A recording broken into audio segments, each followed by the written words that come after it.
जय हिंद दोस्तों। भारतीय संविधान के अनुच्छेद 124 उच्चतम न्यायालय की स्थापना और गठन के विषय में बताता है। आज हम इसी विषय का विश्लेषण करेंगे। इसमें मूल रूप से 7 बातें आज हमें समझनी है। पहला, भारत का एक उच्चतम न्यायालय होगा जो भारत के मुख्य न्यायमूर्ति और जब तक संसद की विधि द्वारा अधिक संख्या विहित नहीं की जाती तब तक 7 से अधिक न्यायाधीश मुख्य रूप पर सुप्रीम कोर्ट में न्यायाधीश के तौर पर कार्य करेंगे। लेकिन देश की संसद के द्वारा आज इसमें अमेंडमेंट करके इस वक्त कुल 33 न्यायाधीश सुप्रीम कोर्ट में कार्यरत है। यानी मुख्य न्यायाधीश के साथ कुल 34 न्यायाधीश सुप्रीम कोर्ट में इस वक्त कार्य कर रहे हैं। कुल 33 न्यायाधीश और एक मुख्य न्यायाधीश।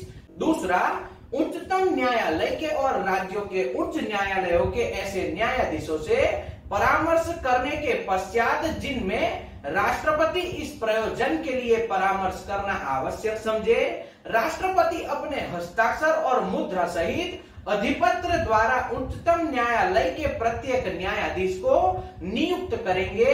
वह न्यायाधीश तब तक पद धारण करेगा जब तक वह 65 वर्ष की आयु प्राप्त नहीं कर लेता है। यानी कि सुप्रीम कोर्ट के न्यायाधीश की आयु 65 वर्ष की होती है जब तक वह अपने पद पर बना रहेगा। 65 वर्ष के बाद वह अपने आप रिटायर्ड हो जाएगा। परंतु मुख्य न्यायमूर्ति से भिन्न किसी न्यायाधीश की नियुक्ति की दशा में भारत के मुख्य न्यायमूर्ति सदैव परामर्श करते रहेंगे।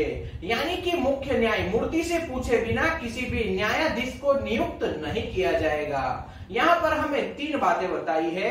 पहला, कोई न्यायाधीश राष्ट्रपति को संबोधित अपने हस्ताक्षर सहित लेख द्वारा अपना पद त्याग सकता है।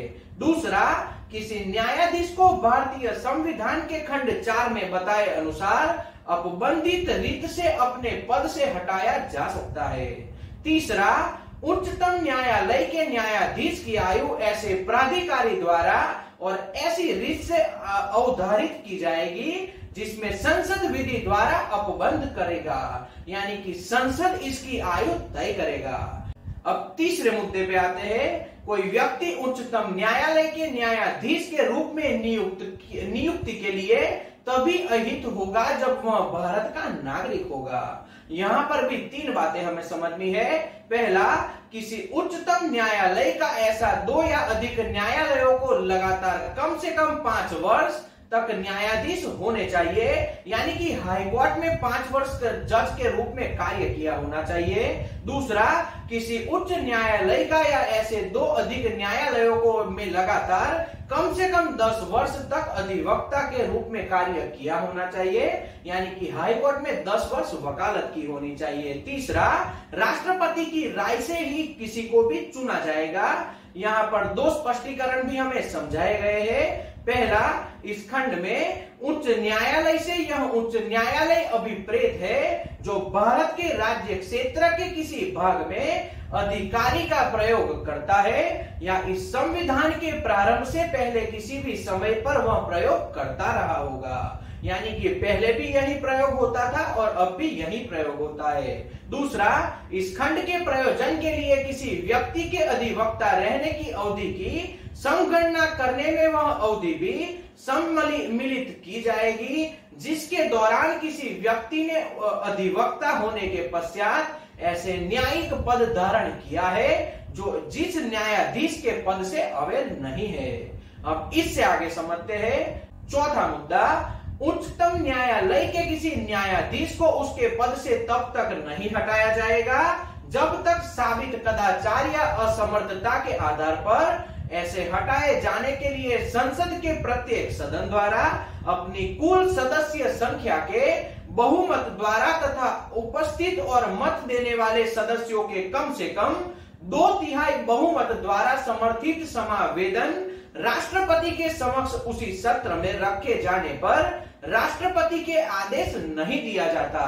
यानी कि संसद की बहुमति और राष्ट्रपति के हस्ताक्षर के बाद ही हटाया जाएगा। पांचवा, संसद खंड 4 के अधीन किसी समावेदन में रखे जाने के तथा न्यायाधीश के कदाचार या असमर्थता के अन्वेषण और साबित करने की प्रक्रिया का विधि द्वारा विनियमन किया जाएगा। तो इस तरह से ही न्यायाधीश की नियुक्ति की जाएगी। छठा मुद्दा, उच्चतम न्यायालय के न्यायाधीश होने के लिए नियुक्त प्रत्येक व्यक्ति अपना पद ग्रहण करने के पहले राष्ट्रपति या उसके द्वारा नियुक्त व्यक्ति के समक्ष तीसरी अनुसूची में इस प्रयोजन के लिए दिए गए स्वरूप के अनुसार शपथ लेना या प्रतिज्ञान करेगा, उस पर अपने हस्ताक्षर करेगा, यानी कि प्रतिज्ञा लेगा, शपथ लेगा और हस्ताक्षर करेगा।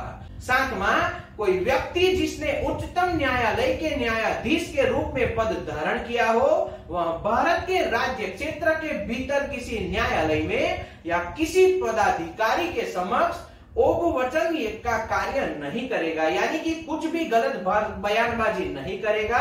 तो मूल रूप से भारतीय संविधान के आर्टिकल 124 के तहत यह 7 बातें हमें बताई है और इसी के अनुसार भारत के सर्वोच्च न्यायालय के मुख्य न्यायाधीश और दूसरे सभी न्यायाधीशों की नियुक्ति प्रक्रिया भारत में की जाती है। तो आज के वीडियो में इतना ही। जय हिंद।